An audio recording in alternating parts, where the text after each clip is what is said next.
Dear student, आज का आपका टॉपिक है भारत में विधि व्यवसाय। तो आज हम देखेंगे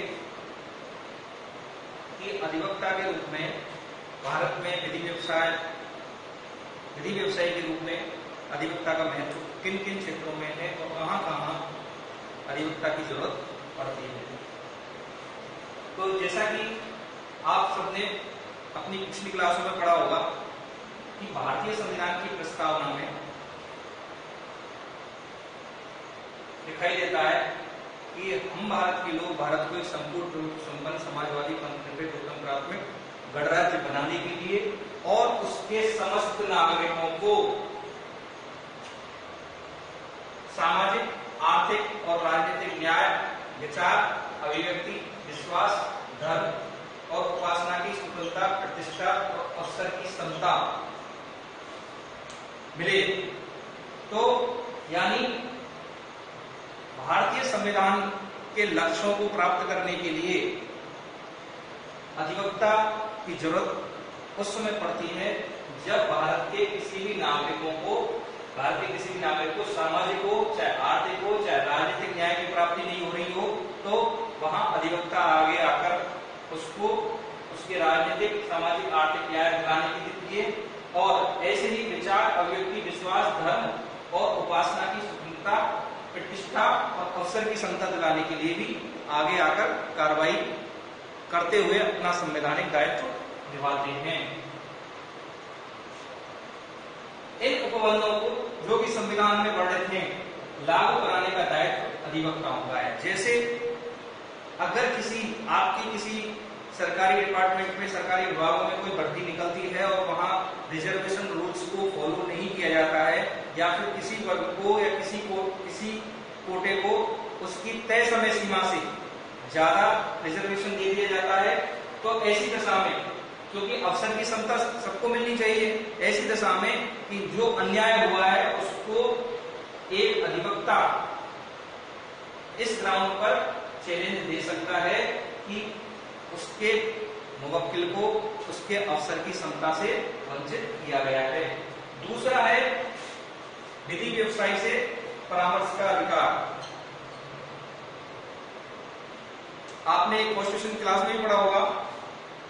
कि अनुच्छेद 22 में स्पष्ट लिख रखा है, स्पष्ट प्रावधान है कि किसी भी व्यक्ति को अपनी पसंद के विधि व्यवसाय से अपनी रुचि के विधि व्यवसाय से परामर्श करने का अधिकार होगा। ये अपने आप में इतना इंपॉर्टेंट था कि इस संवैधानिक लक्ष्य की प्राप्ति के लिए भविष्य में सीआरपीसी में 41D जो 2005 संशोधन से जुड़ी गई, वहां पे स्पष्ट लिख दिया गया है कि यदि किसी अभियुक्त को पुलिस पूछताछ में भी अगर जरूरत पड़ती है तो अपनी पसंद के वकील से सलाह ले सकता है, रक्षा करा सकता है, यद्यपि पूरी पूछताछ में नहीं, कुछ भागों में। तीसरा है संवैधानिक अधिकारों को लागू करने हेतु उपचार। जैसा कि आपको पता ही है और भारतीय संविधान के अनुच्छेद 32 में संवैधानिक उपचारों को लागू कराने का अधिकार एक मूल अधिकार के रूप में भी वर्णित किया गया है। तो वहां अनुच्छेद 32 और 2 से 26 के तहत अगर भारत के किसी व्यक्ति या नागरिक का कोई मूल अधिकार हनन होता है तो वो अनुच्छेद 32 के लिए तो सुप्रीम कोर्ट में और अनुच्छेद 2 से 26 के अंतर्गत अन्य विधिक अधिकारों के लिए हाईकोर्ट में भी आवेदन दे सकता है। और ऐसे आवेदन पर माननीय उच्च न्यायालय और सर्वोच्च न्यायालय द्वारा विभिन्न प्रकार की रिटें जारी की जाएंगी, जैसे परमादेश है, बंदी प्रत्यक्षीकरण है, उत्प्रेषण है, प्रतिषेध है ना। इसके बाद आते हैं हम समान न्याय व निःशुल्क विधिक सहायता। अधिवक्ताओं के महत्व पर ये जो संशोधन, ये प्रावधान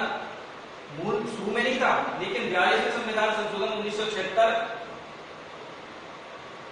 द्वारा इसको भारतीय संविधान में समाहित किया गया और वहां एक अनुच्छेद 39 ए डेवलप किया गया जो ये कहता है कि किसी व्यक्ति को समान न्याय का अवसर दिया जाएगा और अगर किसी व्यक्ति के पास समान न्याय से कोई वंचित होता है या फिर उसके पास अपने धनाभाव यानी निर्धनता या गरीबी के कारण अपना बचाव करने में असमर्थ है, तो राज्य अपने व्यय पर उस व्यक्ति को निःशुल्क कानूनी सहायता मुहैया कराएगा। यानी अगर किसी व्यक्ति के पास स्वयं का मुकदमा लड़ने के लिए वकील नियुक्त करने के पैसे नहीं है, तो राज्य आगे आकर उसके लिए निःशुल्क वकील उपलब्ध करवाएगा। तो ये प्रावधान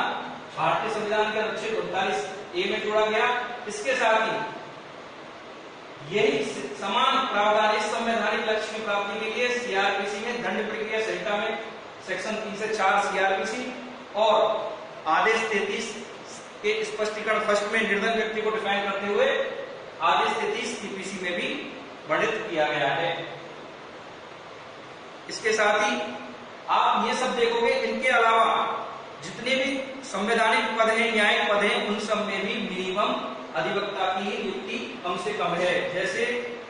हाई कोर्ट, सेशन कोर्ट,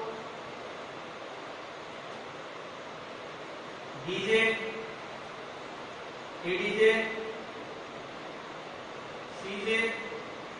इन पदों के लिए मिनिमम अधिवक्ता तो होना ही होना आवश्यक है।